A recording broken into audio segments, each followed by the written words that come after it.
जय गोदामाई, जय श्रीराम भावानो बहिणीनो.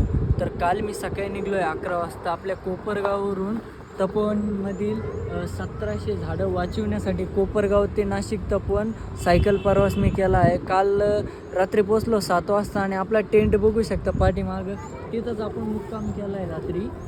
आणि आज सकाळ झाली उठलो आणि जे काका आहे यांनी आपल्याला काल इथपर्यंत आणण्याची मदत केली आहे.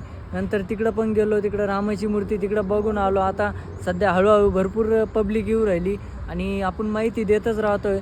आणि जे की आपल्याला आपण 1700 झाडं वाचवण्यासाठी म्हणजे जे की याच्यावरून पर्यावरण झालं, रस्त्याने तुम्ही जाता ऊन लागल्यानंतर तुम्ही पहिला शब्द काय येतो, झाडाखाली उभा राहू आपण पाणी पिण्यासाठी.